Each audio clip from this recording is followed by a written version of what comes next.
Well, good morning, everyone. Happy Friday, and welcome to our daily devotional for today. Today, I want to kind of look at, even though we're not in church right now, I promise you, one day this is all going to be over with. We're all going to be back in the church, and at that point, the church has to thrive. And what I mean by that is we don't have any more time to waste.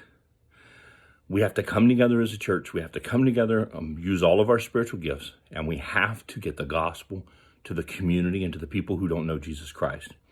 Because as this world keeps getting tougher and tougher, I promise you, people need God more.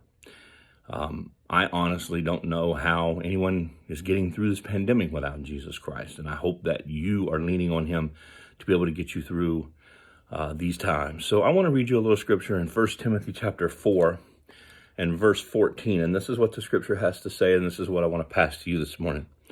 It says, "Do not neglect the spiritual gift you received through the prophecy spoken over you when the elders of the church laid their hands on you. Give your complete attention to these matters."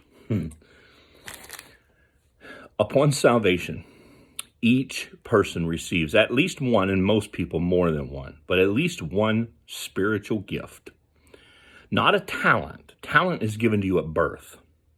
So if you have the ability to sing, that's a talent that was given to you at birth, and that's not a spiritual gift. You can use it spiritually, but it's not a spiritual gift. It's a talent.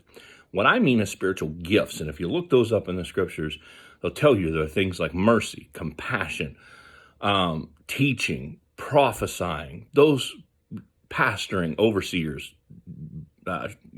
those type of things. Each person is given one of those spiritual gifts upon salvation.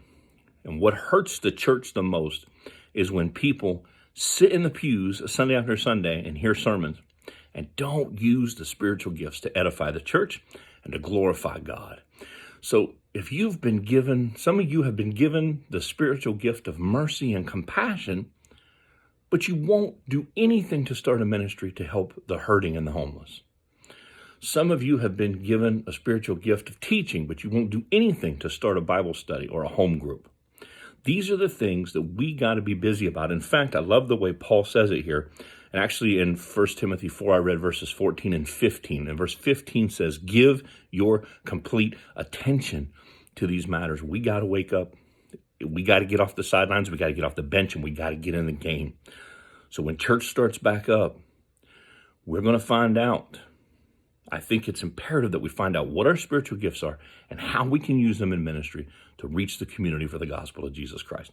Hope this is some good word for you today. Have a great weekend. We'll see you Sunday.